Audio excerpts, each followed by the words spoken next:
Maiden day for my Flex Innovations Cap 232 turned out to be a whole lot windier than I liked. The only good thing is that the wind was generally coming down the runway. When I got home, I saw that the weather service was saying that we had gusts over 25 miles an hour, and I can believe that. But I decided to do the maiden flight anyway, and this is the first takeoff. As with all my Flex Innovation planes, power is not an issue, and all I need was a little bit of down elevator and a little right aileron, and it was flying straight and level. As I always do, I started shooting some approaches on the field just in case I needed to get this back on the ground, and right here I found out that this definitely will float some when you got a stiff headwind. I brought the cap back around, rolled it inverted, and then put it on an upline, and it seemed like it wanted to nose down a little bit. It was flying okay, so I decided to leave the CG alone until I get some better wind conditions. I found that nudging the nose down a little bit on the cap helps straighten it out on landing. But the cap makes a lot of lift, even at these lower speeds, and we had to kind of encourage it to get down to the ground. Here I got kind of intrigued with it flying so low and slow.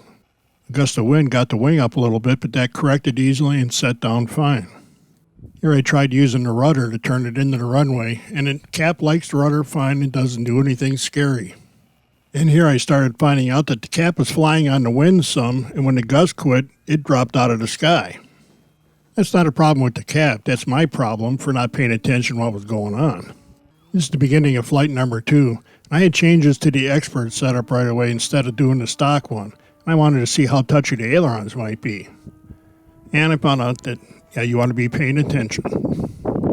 Here I tried pulling the cap up into a stall to see how it fell out of it, and found out that it pretty much just stops and hangs in the wind when you got this much headwind. And even while it's getting bounced around by the wind, all the controls felt solid. When I tried getting the cap into a bit of an elevator, it pretty much just stopped and dropped. I expect this will be a lot easier when there's not so much headwind. Whenever I'm flying a new plane at the field, people wait for this to know that I'm getting comfortable with it. And those snap rolls get lower to the ground as I get more confident in how the plane flies. Getting the cap to settle into a knife edge spin was a little hard to do with all this wind. Once it does get into it though, it does it fine and comes right out of it when you want to. I was a little surprised that with all this wind and how easily the cap got into a flat spin. And again, it recovers instantly. This is the beginning of the 4th flight, and I decided to take off downwind and try one of my 1.5 snap rolls. I need to work on that a little bit. It's been a while since I flew a plane that does everything so quick, but I'll get used to it. That's a little better. Something else that surprised me is how stable the cap is in knife edge flight, even with the gusty winds beating on the wings. And despite those winds, I didn't need to use full throttle to keep it there. People ask me all the time how I learned to fly in so much wind. The answer is simple. I just do it a lot. I take wind as a challenge.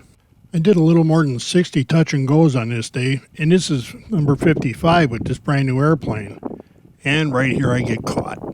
But it's all that practice that lets me get away with something like that, usually without any damage. This is the last flight on Maiden Day, and the winds have gone from strong to stupid. And this is what made me decide that we've had enough for today. When the wind gets that violent with my airplane, it's time for me to go home. I just had to survive one more adventure and landing. We pack it up and go home with no damage.